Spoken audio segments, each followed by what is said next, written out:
성령의 능력을 통해서 시작된 교회가 힘있게 성장해 나가고 있습니다. 그리고 또한 이 왕성한 예수의 생명의 공동체가 얼마나 왕성한지 그 풍성함을 막을 수가 없었습니다. 그리고 또한 복음은 온 세상을 밝히는 것, 이것이 복음의 사명이죠. 그래서 이 사명이 하나님의 뜻을 드러내고 하나님의 영광을 나타내고 이 땅에 예수 그리스도를 보내신 이유까지 모든 사상이나 또는 이론이나 그리고 또한 이런 것들이 막을 수가 없죠. 또 환난이나 박해나 이런 것들이 복음을 가둘 수가 없었습니다. 뿐만 아니라 악한 영 어둠의 권세, 사망의 권세가 이 복음을 이길 수가 없었습니다. 그래서 하나님의 복음이 점점 왕성해져 가고 하나님의 역사가 점점 힘이 써져 가는데, 우리가 이제 초대교회에 대한 이야기를 쭉 살펴보면서 그렇구나, 하나님의 성령이 임하니까 교회는 시작되는구나, 하나님의 성령이 강권적으로 역사하니까 교회가 힘이 있어지는구나. 그런데 그 힘이 있어짐과 동시에 어떤 일들이 일어나요? 박해가 일어나요. 실제적인 복음은, 강력한 복음은 이 복음이 힘을 받으면 받을수록 세상이 눈을 감고 있던 눈을 뜹니다. 왜죠? 생명이신 예수 그리스도의 그 강권적인 역사가 역사되어질 때 적당하게 믿고 대충 믿고 그냥 따라가듯이 믿고 이럴 때는 악한 영 어둠의 권세 그냥 내버려 둡니다. 왜 그러죠? 그냥 내버려 둬도 쉽게 넘어지고 쉽게 실족하고 또한 쉽게 부서질 수밖에 없는 그런 상황인데, 성령의 힘에 붙들리면 붙들수록 뜯어내려고 할 거 아닙니까? 주님 안에서 갈라내려고 할 거 아닙니까? 그러다 보니까 우리가 성령 안에서 믿음 안에서 굳건히 서면 설수록 악한 영 어둠의 권세는 준비태세예요. 주의 말씀대로 순종하면 할수록 세상 속에서 역사되어지는 세상 사람들과 더불어 악한 영 어둠의 권세가 우리들의 모든 행위 가운데 예수 그리스도와 믿음이라고 하는 것을 분리시키려고 역사하겠죠. 그것이 초대교회에 일어났던 모습입니다. 그래서 너희는 세상의 빛이라, 산 위에 있는 동네가 숨기지 못할 것이요, 이렇게 마태복음 5장 14절에는 그렇게 이야기합니다. 산 위에 있는 동네가 숨기지 못할 거랍니다. 그래서 우리가 초대교회를 우리가 쭉 살펴보고 있는데, 하나님의 복음이 강성해지고 힘이 있어지고 성령 안에서 그 힘이 놀라울 정도로 강성해지면질수록 이 복음이 점점 부풀어 올라와요. 점점 팽창을 해요. 이 팽창된 이 복음을 사상이나 이론이 가둘 수 없었고 환난이나 박해가 그들을 막을 수가 없었어요. 그런데 이 복음의 길을 열어주시는 사건들이 있었다고 그랬죠. 복음길이 열려요. 그리고 또 생명의 길이 온 인류를 향해, 온 열방을 향해 하나님의 뜻을 드러내고 나타내고자 하는 계획이 있으셨다 라고 하는 사실을 우리가 초대교회에 대한 이야기를 통해서 계속 배워왔습니다. 오늘 여기서 나타나는 이 복음, 우리가 읽었던 이 성경 말씀은 하나님의 말씀이 점점 더 왕성해졌다 이렇게 이야기하죠. 근데 이 시기가 어떤 시기냐면 스데반 집사를 통해 가지고 환란이 시작됐다고 그래요. 이때 당시 있었던 임금이 헤롯 임금인데 역사 속에서는 아그리파 1세라고 그렇게 표현을 합니다. 그런데 이 헤롯 임금이 언변술이 좋았어요. 그리고 또한 사람들 가운데 어떻게 하면 내가 인기가 있을까, 사람들에 대한 인기에 대한 갈급증이 있었어요. 이 헤롯 임금이라는 이 사람이.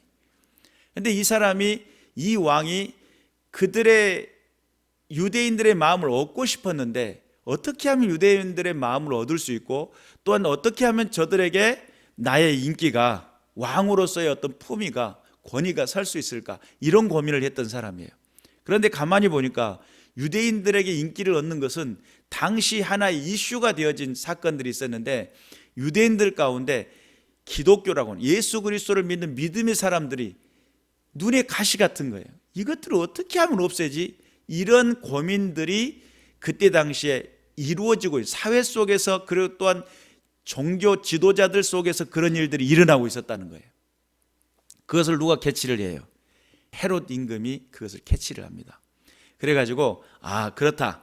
유대인들에게 내가 인기를 얻을 수 있고 유대인들에게 내가 인정을 받을 수 있는 길은 뭘 하면 된다? 교회를 좀 박해하고 교회의 그 힘이 더욱더 팽창되지 않게 하기 위해서 눌러주면 되겠구나.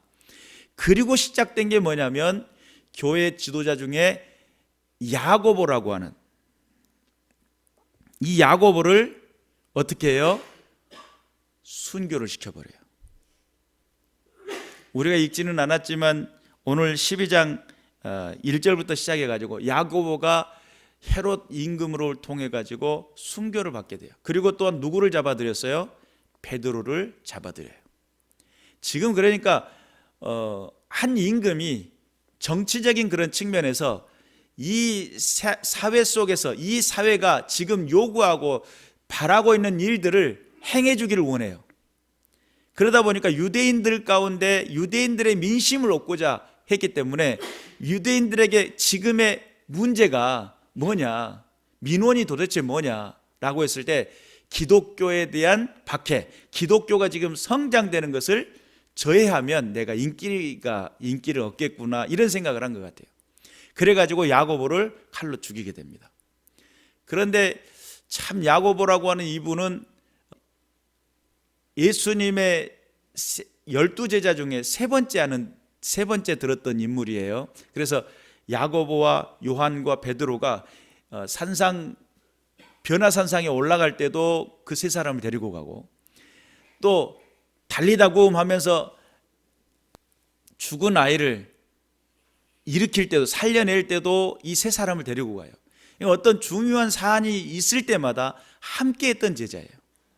그런데 이 야고보를 죽였다라고 하는 건 대표성을 가졌다라고 볼 수도 있겠죠. 그래서 야고보의 여기서의 순교가 일어납니다.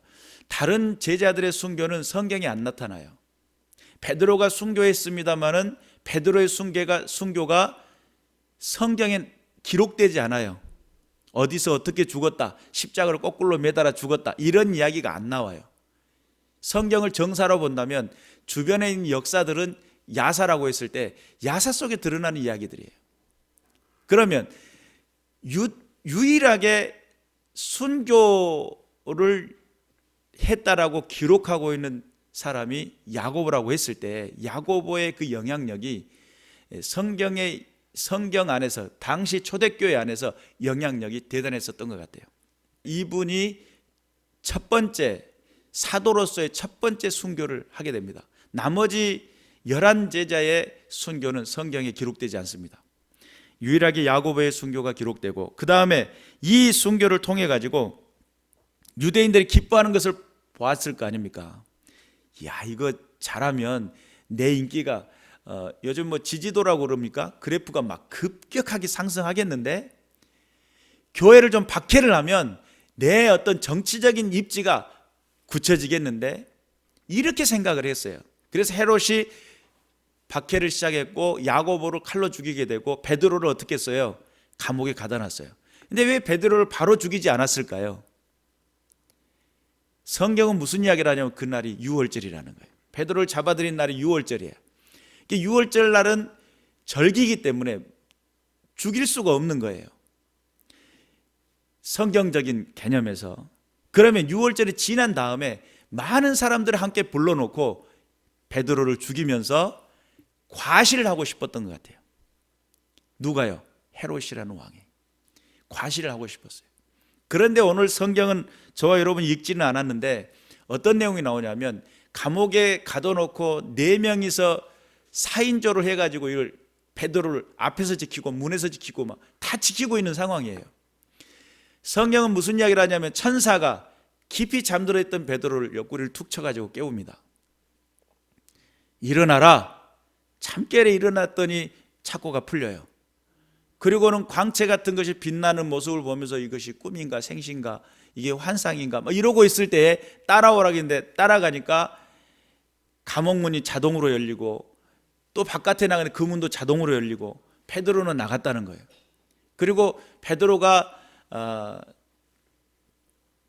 나가가지고 성도들이 모여있는 그 장소 가운데 가서 이제 문을 두들겼는데 안에 있었던 여자 꼬맹이가 나와가지고 소리를 들으니까 베드로의 목소리거든요. 문을 열어줘야 되는데 바로 뛰쳐 들어가갖고 하는 말이, 여기 베드로가 왔어요. 무슨 소리냐. 베드로는 지금 감옥에 있어서 죽었든지 지금 어떤 상황이 벌어진 거다.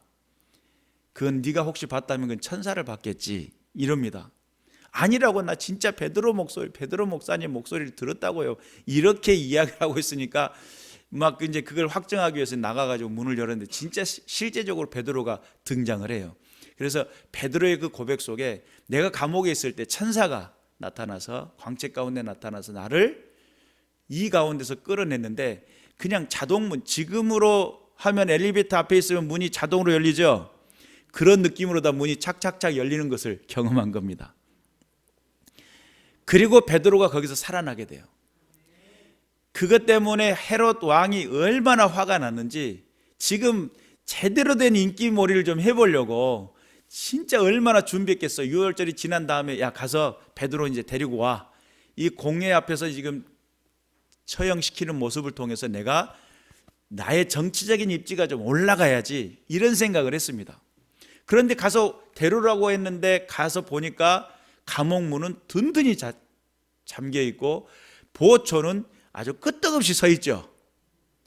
안에 문을 열어보니까 착고는 풀려나가고 베드로는 온데간데 없이 사라져 버렸어요. 우린 진짜 알지 못합니다. 어떻게 이런 일이 일어났을까요? 당시는 죄수를 잃어버리게 되면 간수가 그 죄를 대신 물고 대신 죽게 됩니다. 그래서 헤롯 왕은 얄짤없이 거기 있는 간수들을 다 추문을 하고 결국은 죽이게 돼요. 그리고 이제 화가 이제 나 있는 상태 속에 오늘 성경 우리가 읽지는 않았지만 바로 우리가 읽었던 바로 윗절에 보면 이 헤롯 왕이 민중들을 다 모아놓습니다. 그리고 멋있는 연설을 했어요. 제가 이제 서두에도 말씀을 드렸잖아요. 언변술이 뛰어나요. 웅변술이 뛰어난 사람이에요, 이분이. 그래가지고 많은 사람들 앞에서 자기가 연설을 했는데 얼마나 연설을 잘했는지 아주 연설을 했어요. 그래가지고 그 모든 사람들이 야, 이것은 이 땅에 있는 소리가 아니다, 신의 소리다 하고 박수를 다 보냈습니다. 그러니까 보편적으로 아무리 리액션을 좋게 한다 하더라도 진짜 말 못하는 사람 앞에서 이야 이건 신의 소리다 할 정도가 됐다면 그것은 진짜 이상한 거고, 이 사람이 언변술이 뛰어나기 때문에 사람들의 그 속 심리를 잘 긁어줘요. 그러니까 그런 것들이 그 모든 사람들에게 칭찬을 받을 만한, 박수를 받을 만한 그런 상황이 된 거겠죠. 성경은 정확하게 헤롯이 어떤 연설을 했는지 기록하고 있지 않습니다. 그런데 그의 그 연설이 끝나자마자 이것은 사람의 소리가 아니고 신이 이곳에 와가지고 하는 소리다, 박수를 치고 있어요. 그때 성경은 무엇을 기록하고 있냐면 그 헤롯이 이것을 하나님께 영광을 돌리지 아니하였다. 그러므로 그가 벌레가 그를 먹어 그가 죽게 되었다, 이렇게 이야기합니다. 갑작스럽게 죽어버린 그 사건 때문에 모든 사람들이 이게 뭐지? 이게 무슨 일이지? 라고 하는 그 상황에 딱 되어 있을 때에 그 사건이 있은 다음에 우리가 읽었던 이 본문, 하나님의 말씀은 흥왕하여 더하더라 라고 이렇게 되어 있는데, 다른 성경에, 바른 성경이라든지 다른 어떤 세번역이라든지 이런 성경에는 뭐라고 그래요? 그러나라고 하는 단서가 앞에 붙습니다. 단서가. 그러면 그러나라고 하는 이 접속사가 생기는 이유는 뭐죠? 이 앞에 있는 모든 박해, 그렇죠? 아까 헤롯 왕이 자기의 정치적 입지를 위해서 기독교를 박해했어요. 교회를 박해했어요. 그리고 교회 지도자를 죽였어요. 그리고 또한 이때 당시 AD 44년부터 48년까지 흉년이 들었습니다. 얼마나 그 흉년이 아주 그냥 지독한 흉년이 왔었던지 성경에는 오늘 24절 읽었는데 25절에 보면 바울과 바나바가 부조하고 예루살렘 교회 부조하고 했다, 이런 장면이 나와요. 부조했다는 장면이 나와요. 다시 말해 바울과 바나바가 무엇을 했냐면 구제현금을 가지고 왔을 정도예요. 사회가 혼란할 뿐만 아니라 또한 경제적인 상황에 흉년이 들었어요. 그리고 또한 정치적인 압박이 일어나요. 정치적인 압박이 일어나요. 그런 과정에 교회가 하나님의 교회로서 기능을 발휘하고 하나님 살아계심을 나타내고 증명하는 그 자리에서 위축될 수밖에 없겠잖아요. 주를 믿으려고 하는데 계속 문자가 들어옵니다. 계속 문자가 들어오면 뭐라고 문자가 들어와요? 교회 가지 마시오. 뭐 이런 문자가 들어오잖아요. 압박이 막 들어오잖아요. 그러면 그런 과정 속에 그런 압박이 들어오고 사회적인 압박이 들어오고 세상 많은 사람들의 세간들의 그 시선에 그 압박이 들어올 때 우리는 어떻게 할 것이냐 이런 고민을 하고 있을 때 초대교회 때는 어떻게 했냐면 하나님의 말씀은 흥왕하여 더하더라. 점점 더 왕성해져 간다는 거예요. 세상의 모든 박해가, 세상의 모든 환란이, 세상의 모든 이 시각이, 또한 세상의 모든 이 말거리들이 많은 믿음의 성도들을 막 흔들어대고 있을 거예요. 그런데 여러분, 정말 뿌리가 깊이 박힌 나무는 흔들어도 어떻게 해요? 그냥 흔들기만 되지 넘어지진 않잖아요. 연약간 갈 때는 어떻게 해요? 흔들면 어떻게 되죠? 부러지죠. 막 흔들면 요리 자빠지고 끊어져 가지고. 그런데 살아계신 하나님을 굳건히 믿고 든든히 서고 주의 말씀 앞에 힘있게 서는 믿음의 사람들은 중심 속에 뭐가 흔들리지 않아요? 주를 향한 신실한 믿음, 하늘 소망이 흔들리지가 않아요. 여러분 안에 그런 믿음이 있으시길 바라고, 많은 세상의 박해와 많은 세상의 그 어려움이 아무리 압박해 온다 하더라도, 그 어떤 상황이 나를 괴롭히고 나를 힘들게 한다 할지라도 하나님은 살아계시고 지금도 역사하시며 라고 하는 분명한 믿음의 확신이 저와 여러분의 삶의 현장 속에 있어야 될 줄로 믿습니다. 세상은 앞으로 더 편해질 수도 있겠지만 더 어려운 상황들이 더 벌어질 수 있어요. 어떤 어려움이냐면 예수 믿는 것이 어려워질 수 있는 상황이 더 벌어질 수 있어요. 사회는 발전되어지고 편리시설이 발달될 거예요. 그래서 빨리 왕래할 거라고 다니엘서 12장에는 그렇게 이야기합니다. 빨리 왕래하고 모든 것이 발전되고 모든 것이 좋아지고 편의적인 것은 좋아질 수는 있겠지만 하나님을 믿는 믿음의 그 거리에서는 힘들어지고 어려워지고 박해가 일어날 수도 있다. 여러분, 그럴 때마다 피하실 겁니까? 그럴 때마다 포기하실 겁니까? 그럴 때마다 될 거라고 그렇게 결단을 내릴 겁니까? 여러분 안에 하나님을 향한 신실한 믿음이 있으시길 바라고, 온전히 주께서 원하시고 기뻐하시는 그 은혜를 나타내고 증명하는 그 길에 오직 주님께만이 영광, 오직 하나님의 살아계신 은혜를 나타내는 믿음의 군사들 되시기를 주님의 이름으로 축원합니다. 하나님은 살아계십니다. 축복의 주인공이 됩시다. 그래서 오직 주님의 살아계신 은혜가 우리 가운데 넘쳐나실 수 있도록, 오직 주께서 원하시고 기뻐하시는 그 은혜의 삶이 우리 가운데 넘쳐날 수 있도록 하나님 앞에서 세상의 그 어떤 위압도, 세상의 그 어떤 상황도, 어떤 그 문제도 내가 주를 향해 나가는 이 발걸음을 막을 수 있다 없다? 없다. 그래서 험산 줄령아 평지가 되라. 수립바벨이 가는 그곳에 험산 줄령아 깊은 계곡아 평지가 되라. 수룹바벨은 성전 건축을 위해서 메시지를 들고 달리고 있어요. 그런데 그 앞에 있는 모든 장애물이 다 평지가 되라고 했던 것처럼 여러분이 주를 향한 신실한 믿음을 가지고 나갈 때 모든 장애물은 빗겨나가게 될 줄로 믿습니다. 하나님의 말씀 앞에 굳건히 서시길 바라고, 하나님의 살아계신 은혜 가운데 든든히 서시길 바라고, 어떠한 상황에서도 주의 말씀 앞에 흔들리지 않는 믿음의 군사가 되어 이 세대 속에서 주께서 원하시고 기뻐하시는 뜻을 드러내는 저와 여러분 되시기를 주님의 이름으로 축원합니다. 기도하겠습니다.